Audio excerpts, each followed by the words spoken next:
Okay, we'll start.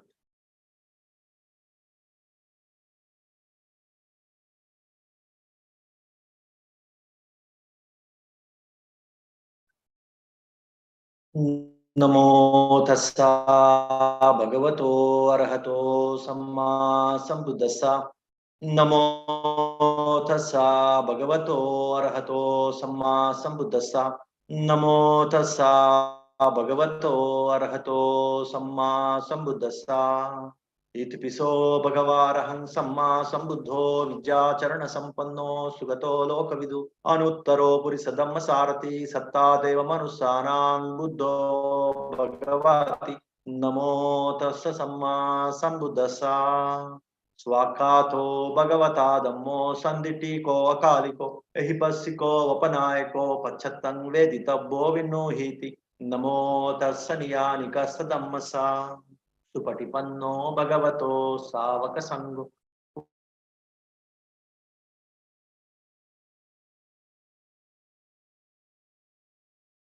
bhagavato savaka sango yadidan chattari purisa yugani atta purisa puggala esa bhagavato savaka sango ahuneyo pahuneyo dakkineyo anjali karaniyo anuttarang punyaketang lokasati namo tassa atta ariya puggala mahasangasa. Okay. So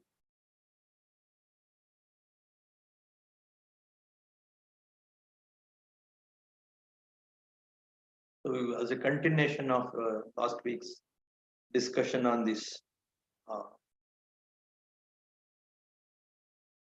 philophobia,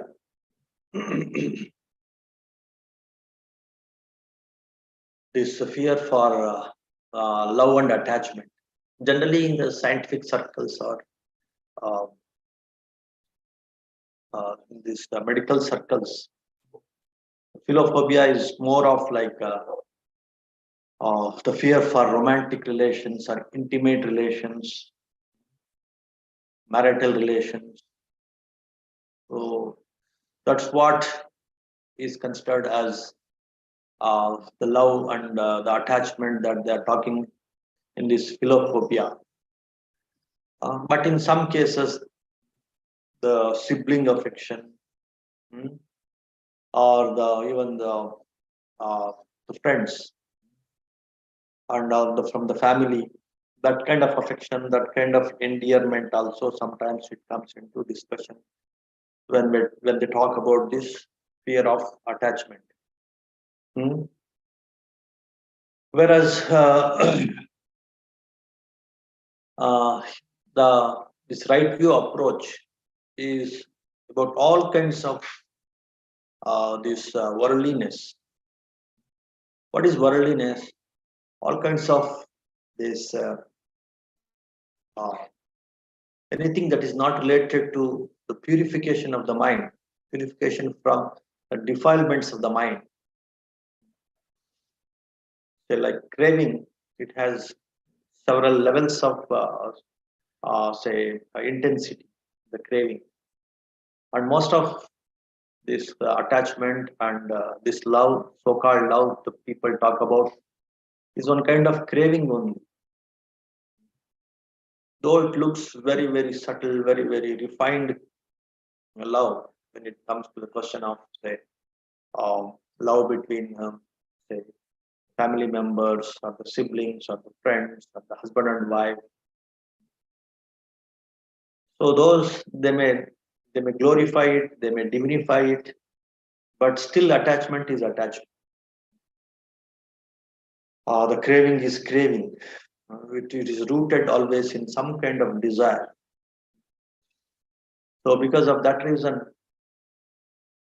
according to right view, according to the Buddha's teachings, is simply that simply rejects any kind of craving that comes in different forms, like love, like many times as say not just the carnal love or the romantic love or the intimate love, even in the form of the filial love or the sibling love, So many love for the country, love for the region, love for the religion. uh, all these things they come in, say, with some disguise. The craving only comes in these different forms. And though it is very subtle, some of these are very very subtle kind of love, subtle kind of craving, subtle kind of attachment. But that very subtleness is sufficient enough to grow, just like a small root.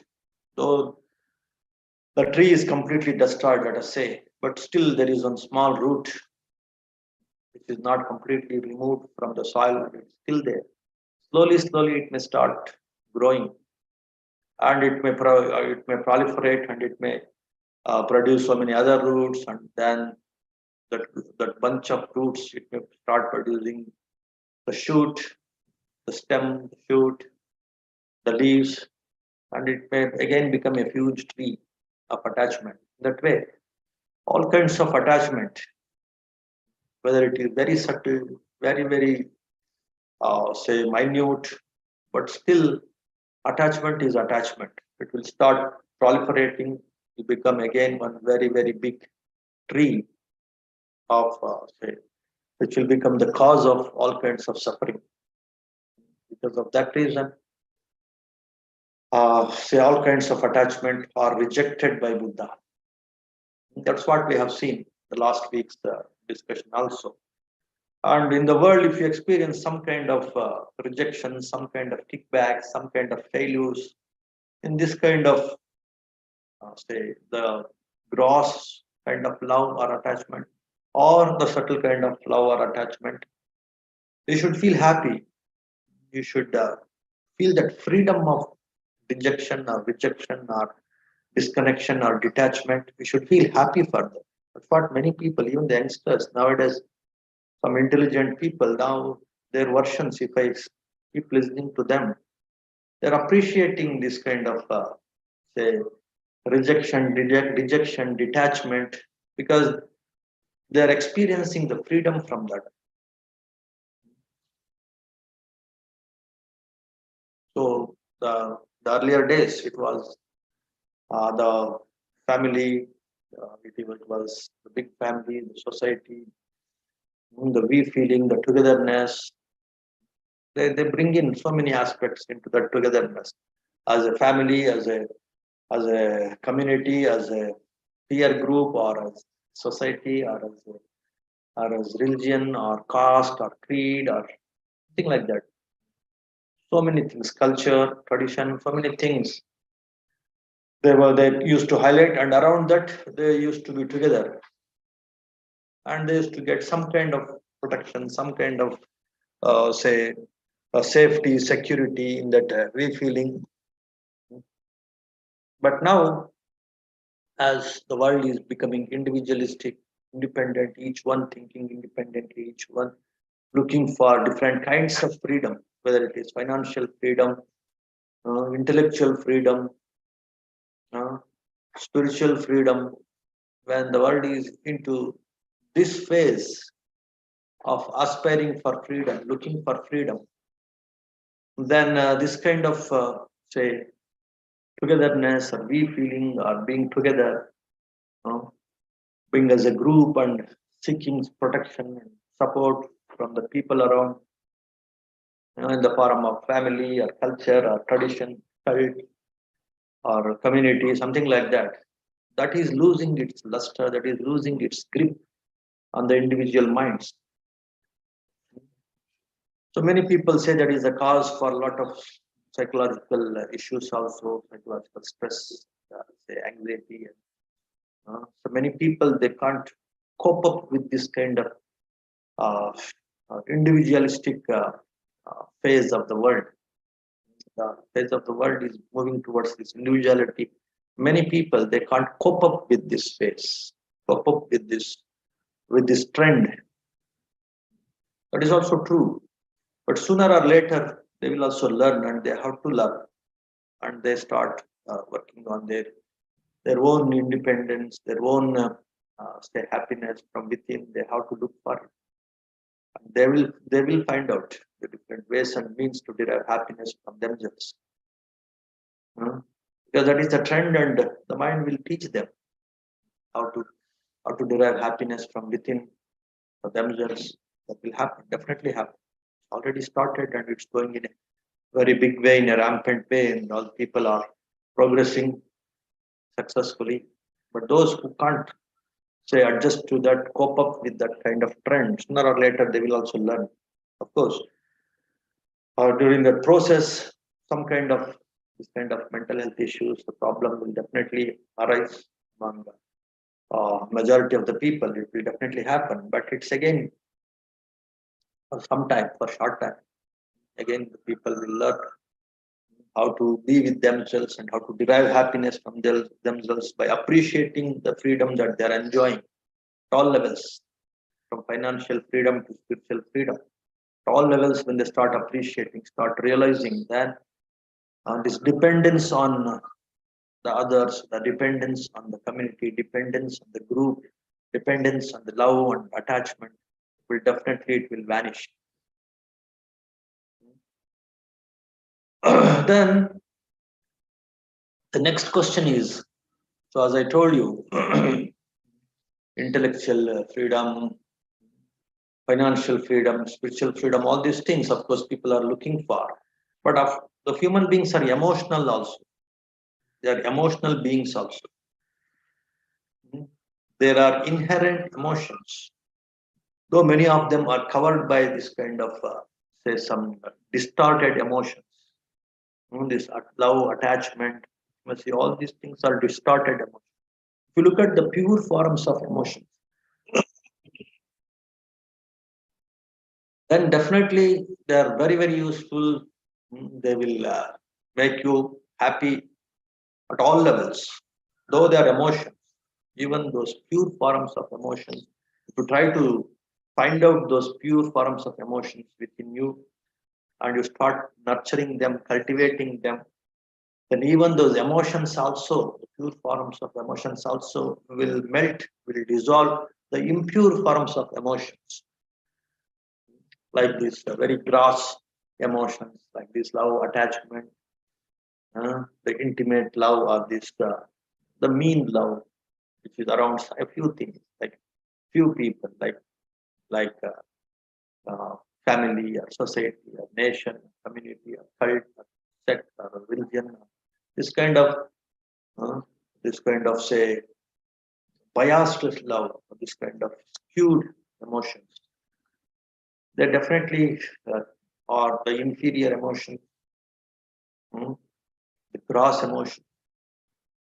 So you have to substitute them with the so-called very pure emotions, which are inherent, say, in all of us.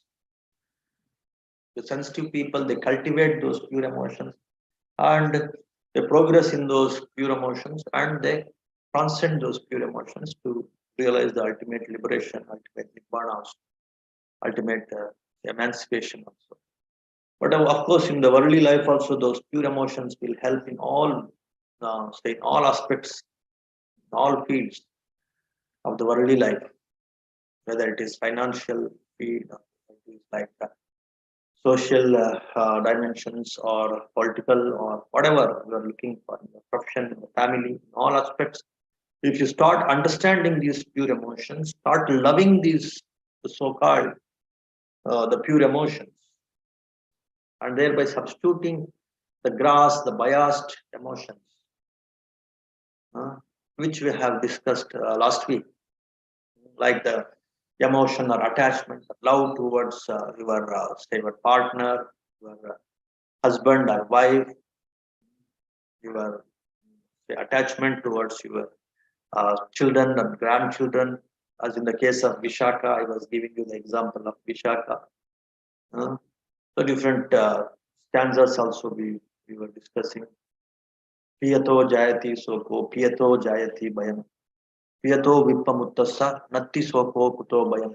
Piya means like Priya, that endearment, that affection. From that endearment, from that affection towards your children, your grandchildren, your granddaughter, or your say husband or wife or your lover, or maybe for your friend also, thinking that he is my friend, thinking that he is my daughter, my granddaughter, my lover, my wife, my husband. If that is there, then it becomes a gross love only, gross attachment only. If that kind of things are there, from that kind of things, that you develop that kind of what you call endearment, if there is affection towards such kind of say very superficial or very eye oriented, eye rooted attachments or relations, then definitely you end up in a lot of suffering. Yato jayati sukha, or even the premato, with the prema, with the love, or with piya, or that endearment, with that affection, piya, prema, that endearment, affection, love, attachment only. Jayati soko, arises the shoka. Shoka is like grief, grief and pain and suffering, lamentation, because everything is impermanent. Whatever relation that you have, so they may go away from you, or they may die, or they may start hating you with no reason. They may start hating you because everything is like changing moment to moment. It is changing. The relation is changing. Uh, say, say everything. The emotions are changing. Uh, the physical nature is changing. The mental nature is changing within yourself or within others. If that kind of fleeting things, if you hold on to, thinking it as love, thinking it as attachment, thinking it as affection, they are the fleeting things, ephemeral things, changing things. If you keep holding on to them, then because they change, then that holding, it will be disappointed, if it will be affected, and you end up in disappointment. And that is what is grief, that is what is suffering, that is what is stress, that is what is anxiety. So because of that reason, so in these ephemeral things, if you put your emotion, put your love, if you invest your emotion, like your dependence, your love, your attachment, definitely you get the fix. You will be disappointed, and that's what is suffering. And in such kind of ephemeral things, one should not invest. One should not invest emotionally. Emotional investment is absolutely a foolish idea in such kind of ephemeral things, fleeting things. So that's what we have seen with regard to one person lamenting for his dead son, or one person lamenting for his say would-be wife who died, and in this case of Vishaka, lamenting for the sake of her granddaughter who died just when she's very young, the granddaughter. So in all those cases, because of that emotional investment on these ephemeral things, they had to go through a lot of suffering, lot of pain, lot of misery. Then, being an emotional being, where the people should invest their emotions, what are those permanent things? What are those, say, superior things on which one should invest their emotions? That's what we are going to see in today's talk. Last week we have seen, don't invest on the ephemeral, fleeting, inferior things, which will definitely bring back suffering and pain for you through different verses we have seen. And because of that, people have developed a lot of fear towards attachment, towards that kind of love. That's why that fear of rejection, fear of say losing freedom, all those things are coming in the way to the people to have any kind of say attachment or intimacy or closeness with the people, whether it is say carnal or romantic or other kind of sensual things, sensual relations, or whether it is other kinds of non-sensual.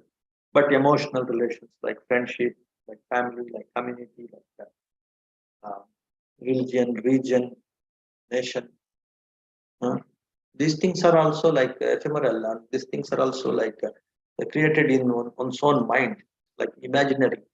Because imaginary, unrealistic things, if you invest, then also you have to end up in suffering. So don't invest your emotions on those kind of ephemeral things that will definitely bring back suffering. And if you have some kind of fear because of, say, some rejections, because of the present trend, if you have developed, that's what we have seen in China, Japan. Now people are, of course, in Western country, even in India, also, even in some small towns and villages also. Here also in this mountain area also, I can see many people, they try to be independent, individualistic, freedom loving. They don't invest on these so-called emotions, and, attachment and love.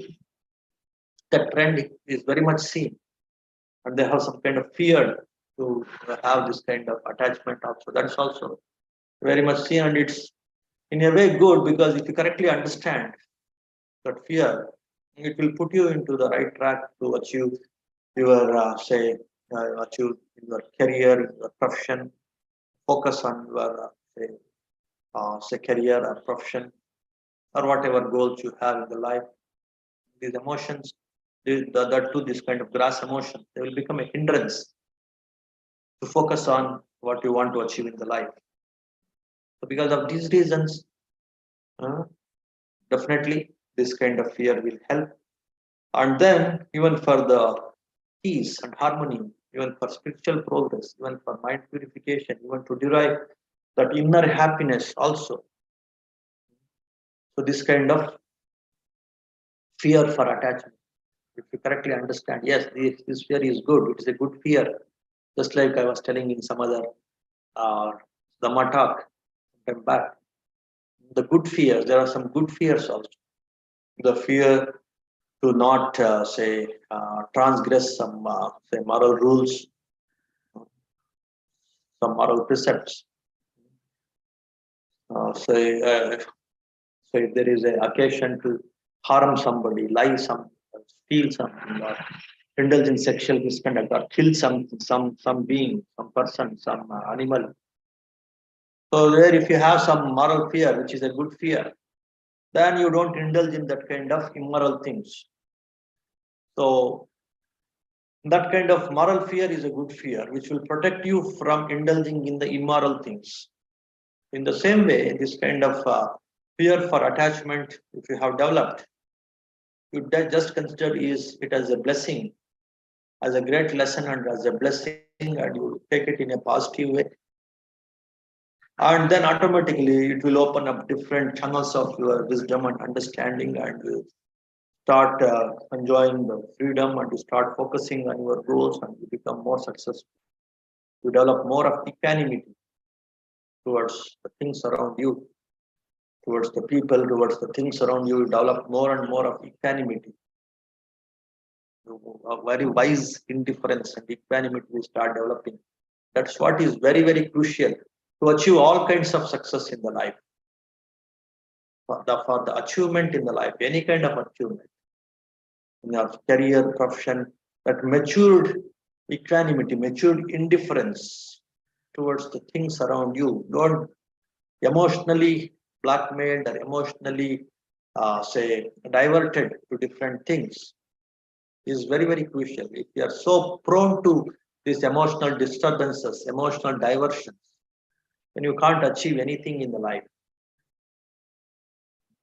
So to achieve that kind of equanimity, to achieve that kind of matured indifference towards all this kind of distorted emotions, definitely that fear for attachment will be a one wonderful tool, wonderful say lesson for you, wonderful say prerequisite in a way. For that matter, it is a prerequisite to make you say to achieve that kind of economy, to develop that kind of mature independence. So if you don't have that equanimity, then focusing on your goal and working for that by completely letting go of all other disturbance. The ability to let go, ability to give up, ability to let go the things, saying let it be and letting go the things will not be possible if you are so prone to this kind of emotional disturbances, which people generally they invest on some wrong things for say thinking it as the right, thinking it as like say loving this and that is great in that way. They simply many even some many leaders also, all kinds of leaders, political leaders, religious leaders, they simply hype, love your community, love your religion, love your nation, love your caste. In that way, they simply distorted your wisdom or your emotional, say, emotional wisdom. They have distorted. Your emotional intelligence has been corrupted by this kind of influences. Hmm. So, so this right view approach is correctly understand. After all, we're all emotional beings. Correctly understand where to invest these your emotions. Loving is bad, but loving a few things is not bad. After all, that ability to love is what is emotion. That is very much there, but investing that love on wrong things, on ephemeral things is bad, and uh, pure things, relatively permanent things, which will take you to superior happiness, superior freedom, superior purification, superior intelligence. On those things, if you invest, then it becomes the right investment, right emotional investment. And that is the right love. And how to cultivate that kind of right love? So, what are those four pure feelings that Buddha talks about? So, when we see in so many other religious leaders, somehow they bring in some kind of wrong views, and a bit of wrong view also will lead to, say, wrong emotions, universal love, and all these things. In a way, though they look very, very superior, but there is a bit of, say, uh, uh, say, unintelligence. So that will, as I was telling you, a bit of small root also is sufficient enough for to profuse and proliferate and to become a big tree. That way, you should understand absolutely pure emotions, the four pure emotions, metta, karuna, mudita, upekha. To invest on those, to start loving these four kinds of pure emotions, metta, karuna, mudita, upekha, and to start cultivating them, start developing your mind, culturing your mind on those four pure emotions. And all this kind of emotional blackmailing, wrong emotions, investing the fleeting things, ephemeral things that will stop. Then you will start even emotionally. You will start progressing even with these emotions. It's not like dry mindfulness, dry objective awareness. These things only one should develop. Should be completely free from all kinds of these sweet and beautiful emotions. That is for some people, for those who are of that nature. For them, it is suitable. They can cultivate on that pure intellectuality, pure awareness. Those things also one can cultivate. But after all, human beings are emotional. They can bring in this emotional aspect like this metta, karuna, mudita, upek, the pure, the friendly feeling, universal friendly feeling, without say any kind of having some wrong views of universal oneness and all. To simply cultivate like this universal friendly feeling towards all beings. It will make my mind free from all kinds of hatred, all kinds of ill will. With that kind of right to you start cultivating this loving kindness, metta feeling. And if you start cultivating compassion, universal, this compassion, because every being is one way or the other way it is suffering. So because of that reason, I should be compassionate to all beings, including myself. That kind of compassion, if you start cultivating, then universal, say, appreciative joy for those who are doing good and progressing and realizing true happiness, having some kind of appreciative attitude towards that kind of things without any jealousy, without any, say, comparison, or without any, say, enviousness. You keep on cultivating that kind of pure feeling that is called mudita. Then again, your feelings become more and more refined. It will escape from this grip of this emotionality, sentimentality, and distorted emotions, distorted love. From that, you can escape.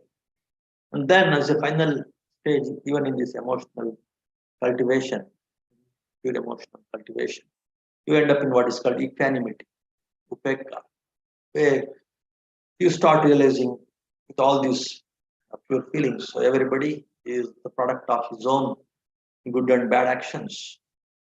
So you will see the whole world, including yourself, as the drama of this law of cause and effect.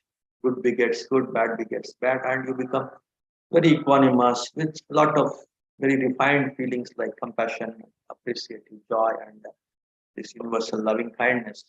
So these things, uh, in the background, you achieve a lot of equanimity, this matured indifference, and then your mind becomes so flexible, so sharp, so still, so dynamic, so powerful. So wherever you want to focus, so there you can focus and you can achieve what you want to achieve. That way, refining these emotions, maybe step by step, also will definitely help you to say come out of this fear of attachment in a very systematic way, and then uh, you can say develop this kind of matured indifference, equanimity, and uh, you can maintain that balance, emotional balance. Also, you can achieve, and whatever one has to achieve in the life that can be achieved. So, in the same way, there are very pure, say, the confidence building techniques also, like the meditation courses many of you might have learned. This chanda, virya, chitta, vimamsa, those things also cultivated, then your confidence also will be very perfect, which will again protect you from this trap of emotionality, sentimentality, attachments.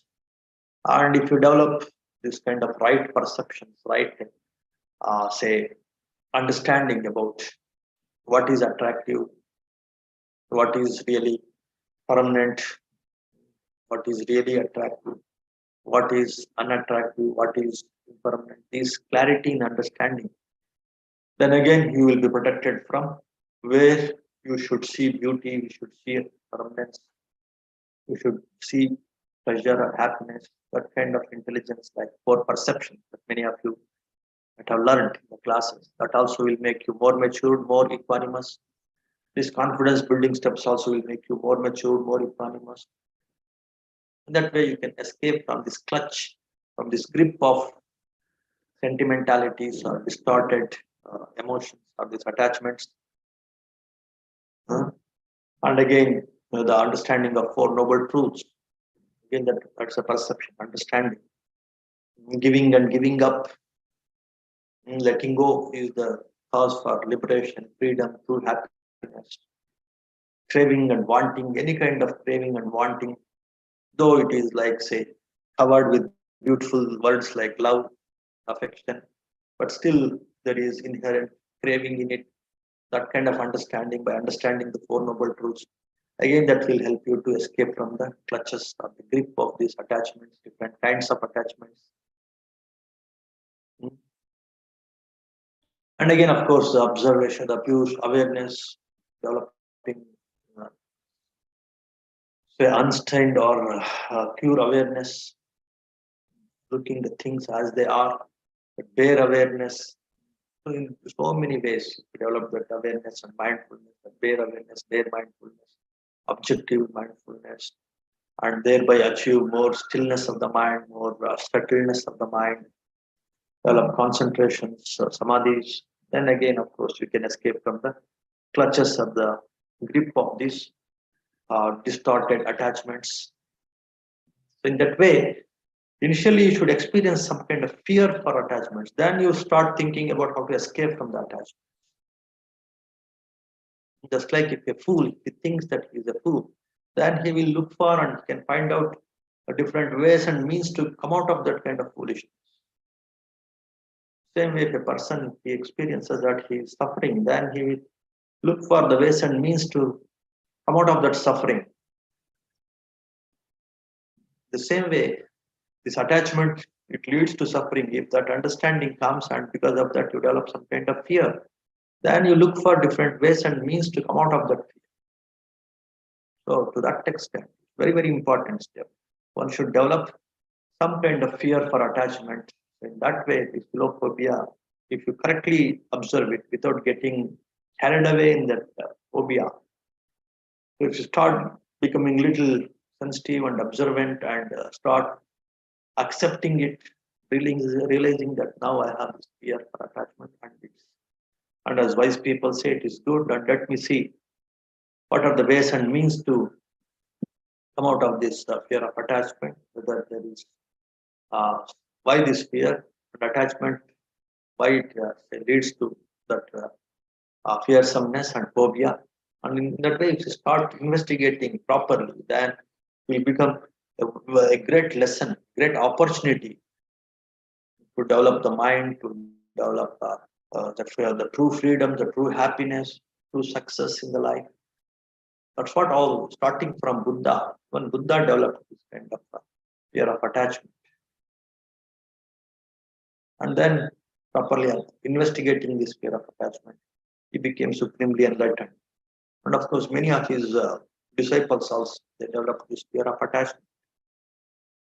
This attachment is so it's neither good for me nor good for the people with whom I have attached. Simply pulling myself down with this attachment, pulling others also down with this attachment, creating more confusion, more stress, more anxiety, more worry, more remorse, more grief for myself and also for the people around me. What kind of foolish trap it is. We should come out of this kind of ignorance. That way, many people worked on their mind to come out of this attachment, and that way, the very core teachings of Buddha is about attachment is the cause of suffering. So letting go is the means to achieve true happiness and true freedom and wisdom. So that kind of very authoritative statements about the risk in attachment is proclaimed by Buddha and all the lineage of Buddhas, all Buddhas to proclaim it. And if that is the wisdom, and if you can able to say accept, assimilate, and synthesize this wisdom, then you need not be afraid of this fear of attachment. Rather, you should take it as an opportunity, as a blessing, and then you start working on these different aspects of the mind and start purifying them with these different kinds of techniques and meditations and so many other meritorious actions also you can start performing in addition to these meditations for all the four faculties of the mind. So that is also a meritorious action, meditation and purifying the mind with different techniques. It's all four faculties of the mind. That is also meritorious action. In addition to that, as a supportive thing, you can start developing a lot of other meritorious things like this generosity, unconditional, generosity, giving offerings, giving service unconditionally, and then, and of course, with an intention of freeing your mind. If you start developing this kind of qualities of generosity, qualities of morality, qualities of service, then definitely that is the right inclination, that is the right liking, that is the right intention, that is the right, in a way, love and attachment. Towards what? Towards meritorious action, towards say morality, towards generosity, towards service, with an intention of purifying the mind, with an intention of coming out of your own mental defilements. The love for freeing the mind is the best love. And to achieve that, freeing the mind from defilements, if you can perform this kind of meritorious actions like dana, generosity, shila, morality, service, daya, vacha, and so many other meritorious actions that I keep discussing in so many other discourses. Start working on them, start loving them, then the love for some unnecessary fleeting things and the fear that comes from that kind of love for attachment for fleeting things, it will go away from your mind. Then definitely that fear will become a boon, that will become a blessing.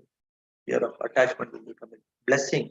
For what? For cultivating wisdom, cultivating the proper techniques, proper actions, and deriving true happiness. They become a means, they become a condition. But very fear of attachment will become a condition and the cause for cultivating true happiness, for cultivating wisdom.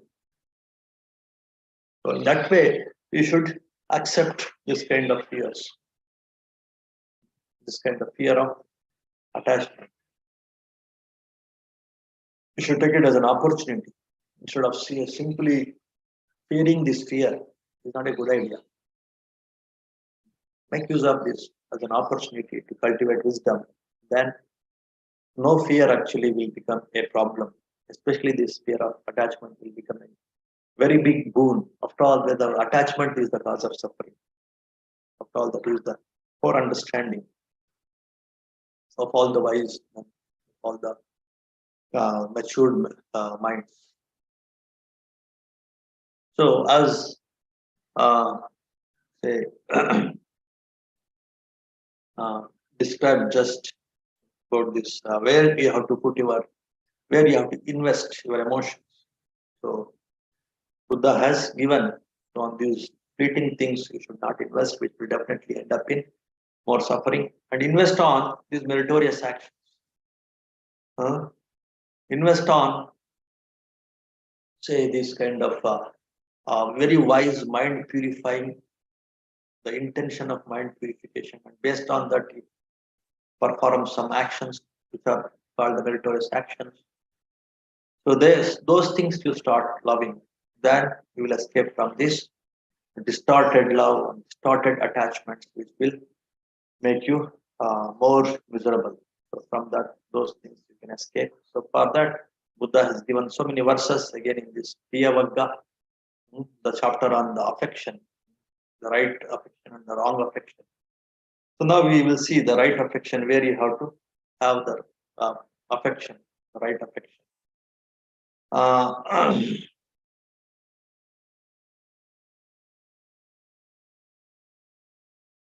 Last week, of course, I have mentioned about the wrong affections and how it brings a lot of suffering through those 4 or 5 gathas or the verses. Pemato jayati sopo, pemato jayati bhaya, pemato vipam, pemato vipam. Natti sopo, kuto bhaya. There is no sopa, grief, and where is the fear? No fear, no grief. So with kind of, if you avoid that kind of wrong attachments, so now you develop right attachments towards right things like these meritorious actions, with an intention of purifying and liberating the mind, then it becomes the right view approach. So for that, so we will see some 1 or 2 gathas, so that these are the words of the Buddha, then it will enthuse you, then it will give you the more clarity and more confidence in this right affection towards the right things. Nandiya was the verses are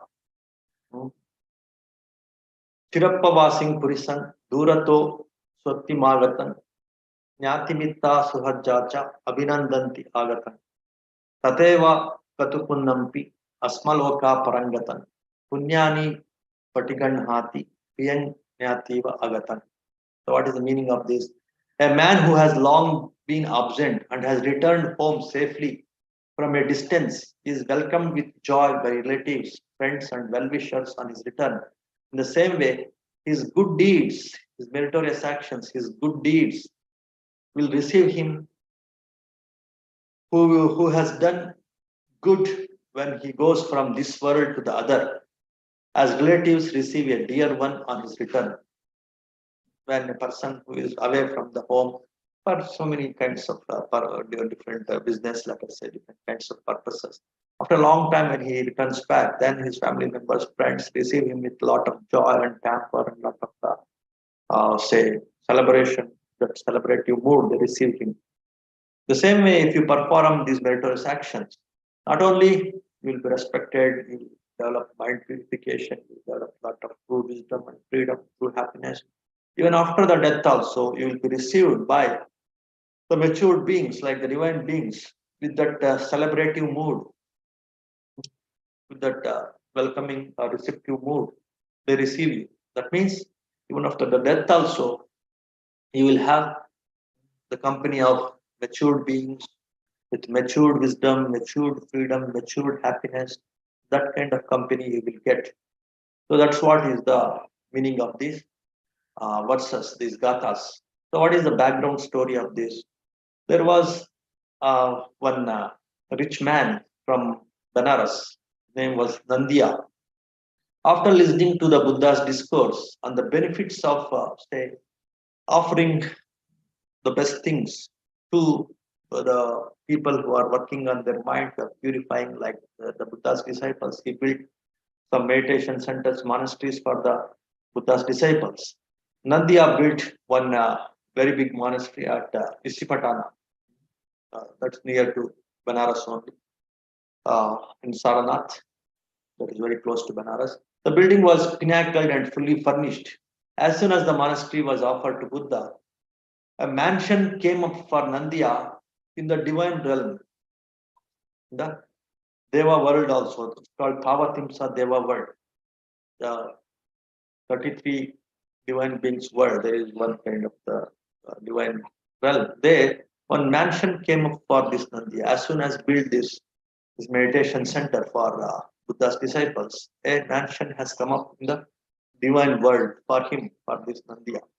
One day when Thera Mahamoggallana visited the Thavatimsa Deva world, he saw the mansion which was meant for the donor of the this Mahavihara, this meditation center, that is Nandiya.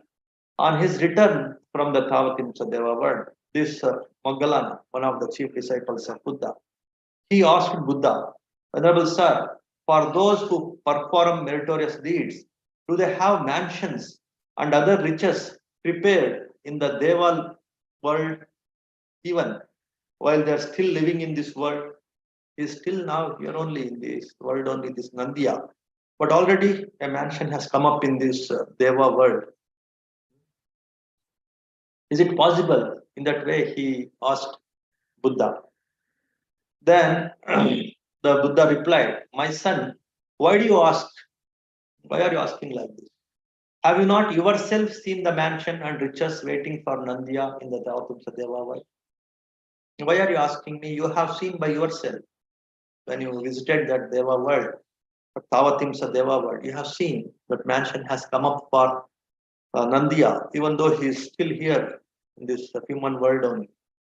So the Devas avoid the coming of the good and generous ones, the people who are performing these meritorious actions like generosity and who are generous ones, who are good in offering the good things to right people, the right things to right people, like the Buddha's disciples.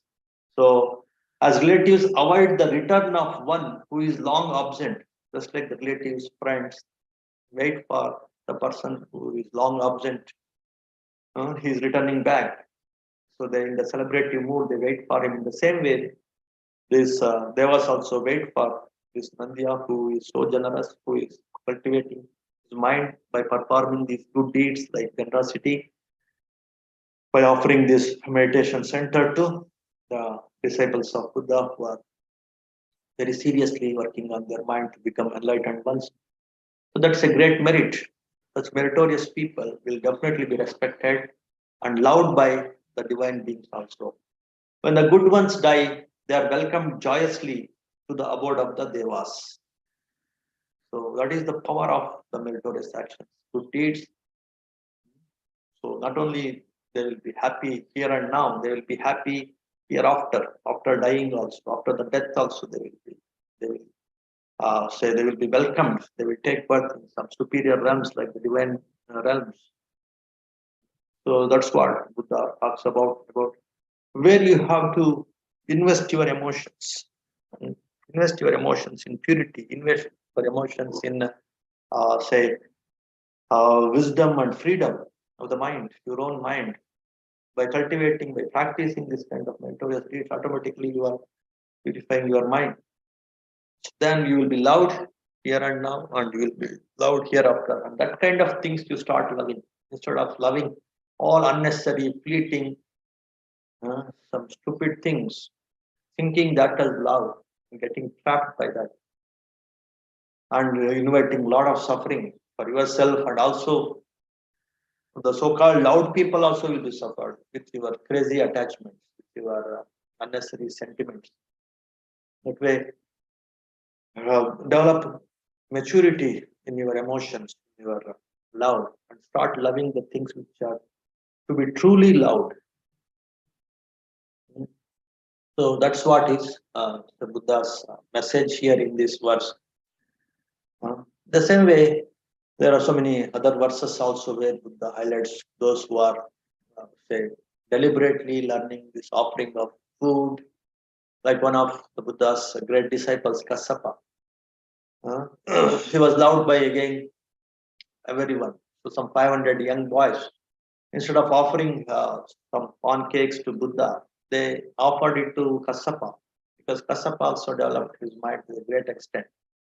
Buddha knew that and he asked his followers who are following him, just wait, these pancakes will be offered to Kassapa and Kassapa in return will offer it to all of us.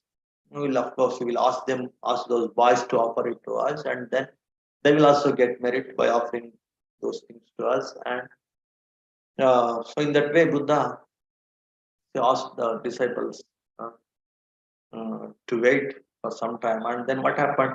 500 young boys. So they offered the pancakes to Buddha, and it became a great merit for them also. And because of their faith in one disciple of Buddha, Kassapa, they offered it to Buddha and his group, the instructions of this Kassapa.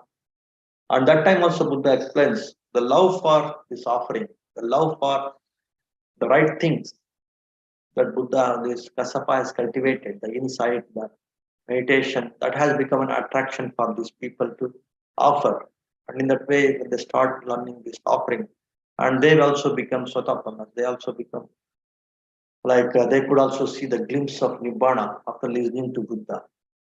So this offering has become a condition, cause and condition for them to open up their minds and listen to Buddha, and they could also see the Nibbana. So young boys also they become Aryas. That means they could see the Nibbana. So and they could derive the true happiness. So in that way, those 500 boys,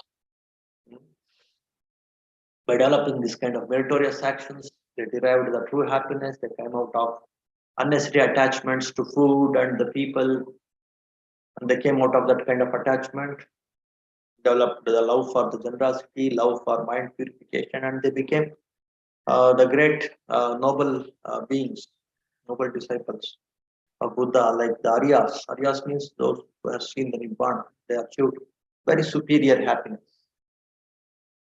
So in that way, Buddha used to encourage even the lay people, the renunciates, the monastics, to love these meritorious actions, to love the purity of the mind, to do everything that adds up to the purity of the mind. So that kind of uh, refined love, wise love, the love with an intention of purification of the mind and liberation of the mind, love with an intention of achieving true freedom and true wisdom, that kind of emotions, that kind of actions, to start investing your emotions, then it is the right way of investing your emotions. That is the right way of loving. Those things one should learn to love instead of simply loving some fleeting things, ephemeral things, biased groups or things. If you start loving, if you start loving things with an intention of purification of the mind, your own mind, then it is good for you, good for the people around you, the good for your country, good for your family, good for everyone. That is the ultimate good. That is the right goodness. That is the right love. So that's what is the discussion on this, the benefits of this philophobia. If you have a little bit of fear for this attachment and love and fear of rejection, these things are there. Just celebrate it. Don't uh, say don't be gloomy or don't say get affected by it.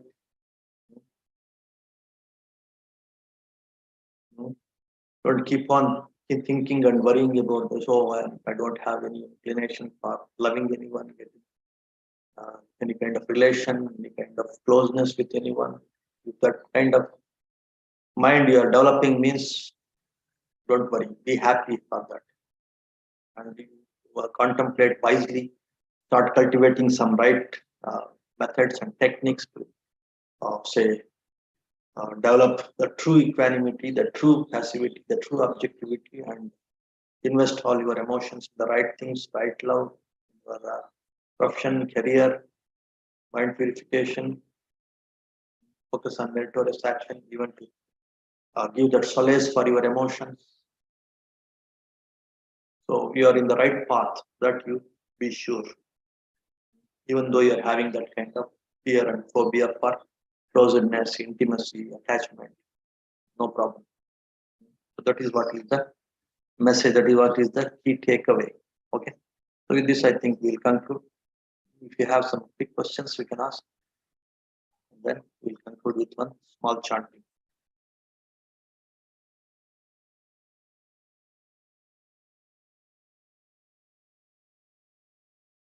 If you don't have any questions, then we'll conclude with one small chanting.